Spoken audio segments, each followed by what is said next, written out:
What's up, people? No Isaiah Rivera today. He's dealing with some customer support issues. Don't know what that means, but my name is John Evans. I coach many of the highest drummers in the world, one of which is Mr. Donovan Hawkins. He currently trains with us, has been training with us for a little while on THP, i.e. THP Strength. If you're interested, you know where to go, I hope, at this point.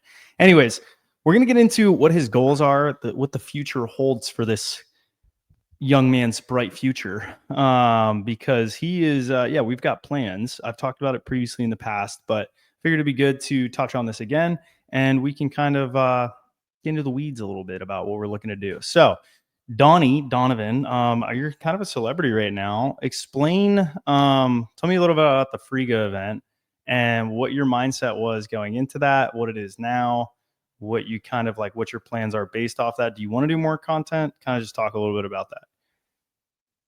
Yeah, that was really fun. Going into it, he had hit me up and asked. He had this idea planned for a long time, and he actually asked a few people who was the right guy to do it, and quite a few of them said me. And then I just did it, man. It was fun. It was at a gym near me, and he invited me out. We did it. It was fun. There was really no mindset. How many views are you at on that right now? I think like 2 million. 2 million views on YouTube? Yeah.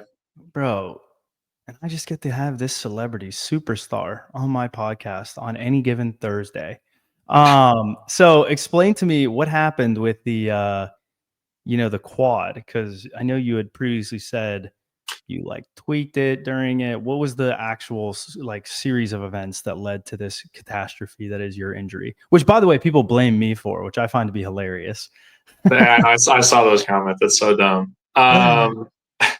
Yeah, I was doing a Frigo event, and it was quite a long session. We played 4 games of basketball, or 3, and then we had a couple like mini dunk sessions that were like 10 minutes long in between them. And after we were all done, I was just kind of standing around. We were just talking. I was like, man, my quad's really tight, but it wasn't like it was when I pulled it. It was actually just tight, like really sore. I was like, oh, okay. It felt like instantly sore, which I had noticed at the time because I was like, this has never happened before. It's kind of weird. But then next day I was fine. I rested 8 days until the next week, which is when I had my session with Billy in Los Angeles. And then, after like my 12th jump or 15th jump, like probably like 12th jump, I landed and I knew something was wrong. It did not feel right. Was that the bounce dunk? Yeah. Has that been released? Yeah. Attempt? Okay. So how long do you think it's going to be before you hit that? The bounce dunk, I can hit it like next unloaded session. I would just have to try the whole session because that was on 10. That was 10. Yeah, I would just have to keep trying like the whole session. I couldn't just do it in the first try. Do you even care to do it at this point, or is it just kind of like, Not really. Like if I do it, it'll be sick. But would you dedicate a whole session jumping high to just practicing that like 1,000 times? Last session, I was going to do it until I pulled my quad. I had tried it like 5 times in a row, and then I pulled it, and I was like, oh, I obviously can't do this anymore. But I was going to that session, so I don't know about the future. I don't really like doing that. I like doing a variety of times in my session. And I've said this before, but oftentimes whenever you get hurt, it's because you're on the brink of all-time performances, which this would have qualified as. And obviously strength work is going to decrease the likelihood of that. Progressive overload with the jump sessions, managing the amount of loading on it. Coming out of this, I think you and I obviously talked about this, and we discussed the plan, which really was let's load it every 48 hours, nothing above a 3 out of 10 pain. So we use there's some research on pain guided rehab when it comes to pulls, specifically with a lot of hamstring research. And so we kind of implemented some of that stuff. And now you are like 3-4 weeks removed from it? Yeah. And you're basically back to normal training. You can handle pretty much everything. You've done trampoline park, I believe. Yeah. You did? Yeah. No jumping outside of that though, right? I'm doing it tomorrow, so we'll see. You're gonna jump normal? Yeah. What's your plan? Just keep it short, like 45 minutes. You're going to like a legitimate hoop? Yeah. Oh wow. You're a big boy. Big boy on campus. Big man on campus. So I have some very intrusive questions about your view of yourself, your abilities, where you think you're at. So do you think in terms of any given day, I said, look, here's 5 other people in you. And I said 360 East Bay, right? Do you hit that first try? Probably, yeah. Do you punch it? No. Okay, 360 behind the back. No, I'm not making that first try. All right. Under Deloaded, I am. Like any Under given both. day? No. Under both, yeah, I make that. 360 under both. No, not the same thing. Not deloaded, I can make it within 1 or 2 tries, but normal every day. Unloaded. This is you unloaded. Unloaded. Oh, unloaded, yes, everything you said. Okay, all right. Let's see what else. I'm trying to think of really what's like another very technically difficult dunk that most people can't do. Those are like the two you list are like the ones that are the hardest. 360 under both and like 360 behind the back. Those are the hardest. Sure. 180 East Bay off the backboard. Nah, I haven't practiced that enough. I'm not gonna make that. Are you bad off the backboard? No, just not that dunk. Like I've never practiced. I haven't practiced best off backboard dunks. Under both. Oh, who can do that? I can hit. Who can do that other than you? I mean, I'm sure like Isaiah and Kilgannon could, but I don't think they can right now. But I can do it. Like I can do that one first or second try every time too. Do you think off backboard is the hardest variant of like lob, I guess, dunks? It's hard. I would say yes, because most people don't practice it. But if you ask Billy Duran, he doesn't care about passes because it's almost like a trick almost, because they don't actually increase the difficulty. Because when I catch my off backboard passes, I catch them in the same spot I catch a lob. So it's the same dunk. It's just that most people don't practice that technique of off the backboard enough. I feel like but it's really the same thing. Harder because the timing is so difficult. Yeah, it'd be the timing of the jump, but other like the actual catch and then the dunk, nah, it's the same. Yeah. So what do you think you could? Then why is 360 East Bay off the backboard too hard? Like, is that a hard dunk for you? No, I just haven't practiced it enough. Like, so you think if you practice that, you could do it? Yeah. Has anyone ever done 360 under both off the backboard? No, no one has. Why do you think you could do it? Yeah, with enough practice, yeah. But do I really want to dedicate, like we talked about earlier, tons of sessions just to that? Well, I mean, if you made it consistent, hell yeah, that's a badass dunk to do in a casual setting. I think that definitively would put you like way up the ladder. Like, you know, we say like he's the best dunker in the world, like in titles and stuff. I think if you did that consistently, like if your bag was all off the backboard dunks, 360 under both, 360 between the legs, under both, 360 behind the back, and they were all off the backboard, I don't think anyone would touch you. I don't think you would. I think you would be untouchable. Who can do those dunks in a contest for those 4 dunks? No one. It's insane. I mean, yeah, I could. If I practice it, I can do it, but I just haven't yet. That's my challenge to you. I'm putting this challenge forth. That said, getting into the challenges that I will put forth, the barriers that I will put in your way. You're moving relatively soon. We're T-minus, looks like 4 weeks out, 5 or 6 weeks out. 5, yeah. Moving into this humble abode, the dojo, as I call it, the Dunker Dojo, and it's an athlete factory. It is a hyperbolic time chamber. You don't watch that anime specifically, but this is where people come to understand how to do things correctly. I have a platform. I have an Eleiko SVR platform. We've got a full Olympic barbell setup. We have a belt squat, so back pain is not really like much of a consideration. We have a place to sprint right out front. Obviously on the street, we can go as far as we want. I did sprints out there yesterday. We can do ISOs. We can do dynamic flexibility. General work, we can go to LA Fitness. We can do all the general work there if we're going to do it. Or you can just do upper here. I need a bench for sure. That's definitely something I need. I need a hip thrust pad. But outside of that, I mean, you can do everything with what I have, but it's going to be intense. So what do you like? What is your biggest goal in terms of physical outputs, Do you want to work on speed? Do you want to work on strength? Do you want to work on power? Do you want to work on like out of the physical capacities? What do you think your number one objective is you want to get out of this? You want to push up eccentric strength? We can get some weight releasers for you. We could do that. Man, dude, those are cool. I've never used those. Those are cool. They have to be Rogue. My friend JC, he has them, and he's like very adamant. He's like, it has to be Rogue, has to be tempoed correctly. You have to do like the correct protocol for it to work. But specifically for like potentiating outputs, which I think would be fun to play around with. The downside is it's fairly dangerous if you don't do it correctly. like you can risk re-injuring. But I think that would be a fun goal. I think getting you just globally stronger, I think would be a good goal, because as a 2-foot jumper, that's a major determinant of success. Specifically your clean. I think your clean should be much higher. And I think that that is your biggest limiter right now. So that would be my 2 cents on what I think would benefit you the most, is mastering that, so that when you leave, I don't have to worry about it. I know with 100% certainty that you're going to do all the workouts correctly because you've mastered every technical aspect. And that's really what I want to see. I mean, your squats are good, RDLs are good, everything else is good. I want to see you master the catch on the clean. Yeah, I feel like, I don't know. It's really just one cue that I need to, like, maybe from you or from someone else, that I needs to click in my brain, because everything about the clean makes sense. But how do I word this? Like, the only part that it's like a foreign pattern to my body is after the second pull to, well, the catch, but not the catch specifically, like not literally catching it, but I know it's part of the catch is part of it, but lowering myself down to get to parallel or third is really hard. Oh, Isaiah spawned. Whoa. He spawned in. That was glorious.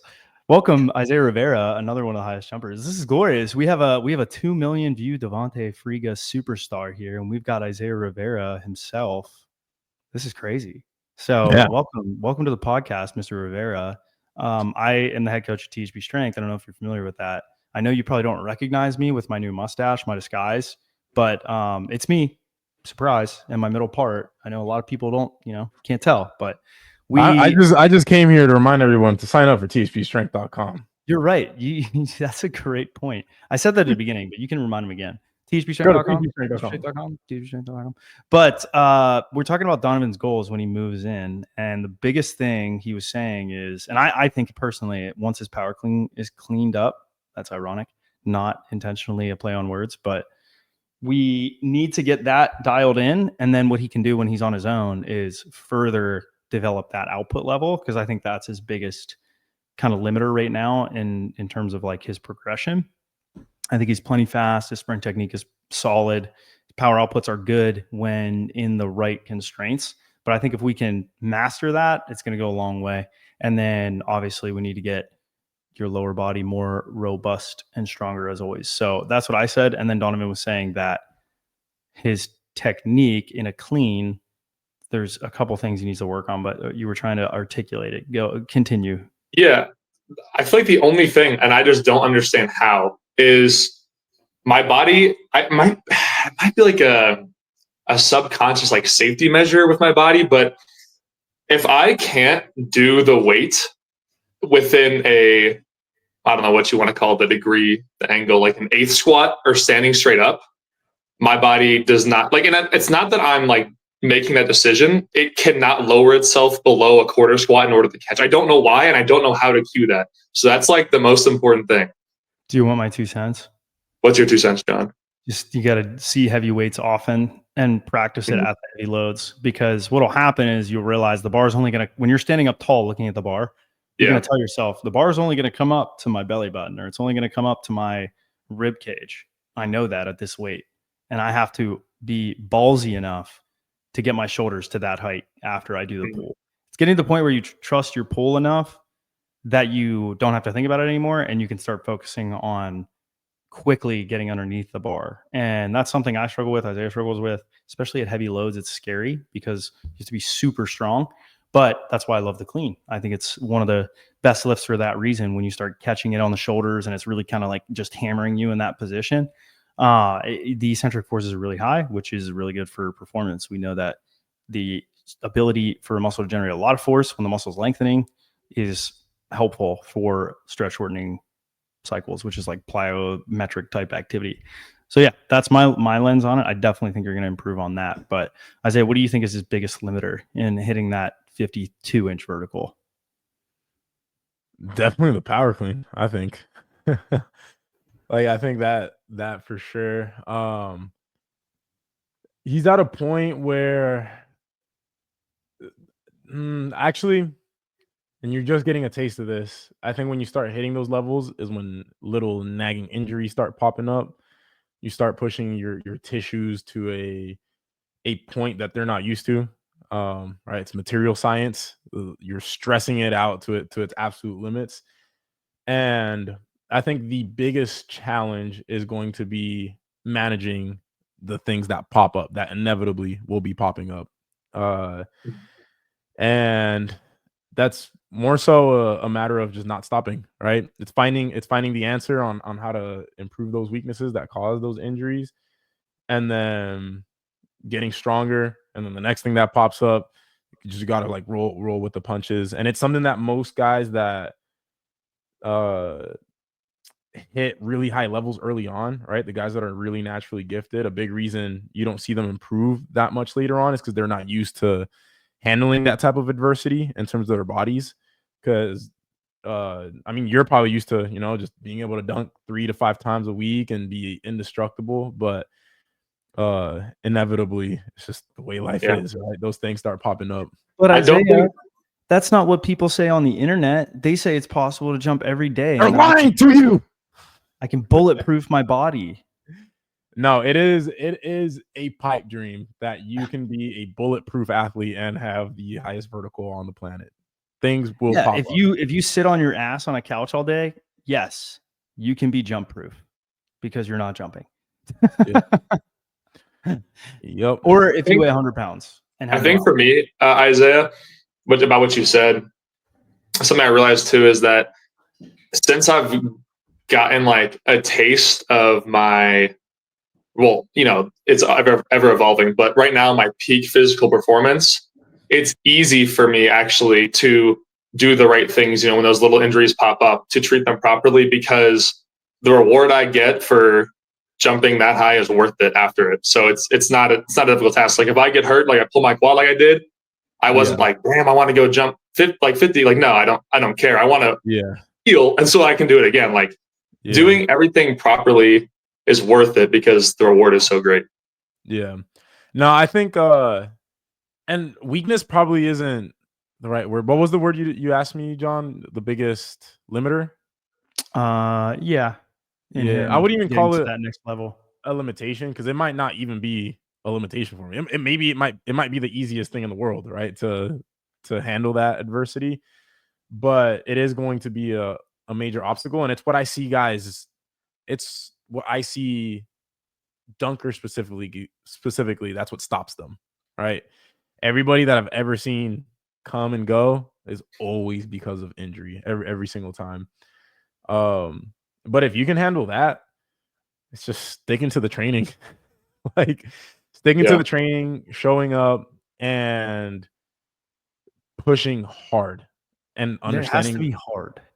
And understanding what hard is, because well, that's what I was gonna say. One of my things I'm excited for, dude. I want to use the OVR device when I'm there, because I feel like right now when I might go to the gym and I do my lifts, I'm pushing hard in my mind, so I know I'm trying, but I want to really see the numbers. Having the numbers in front of you, like you always say, is going to be so helpful to see it immediately after, so I know to try harder or try. Well, I just want to try harder, or try equally as hard. Having the numbers is going to be. I want to use that for sure. Yeah. I definitely have like a pretty good coach's eye for it too. Like I can tell when the bar is not popping off the thigh well and stuff like that, like visually. So it'll be fun to be able to give you a little bit of feedback on that stuff for power work. And then, in terms of strength work, I can tell by reading body language when someone's trying and when they're not. And based on loads and outputs, I can really tell as well. Like I know if Austin's squatting relatively high and he's not at high loads, it's not hard, because I know how weak and incapable I am compared to him.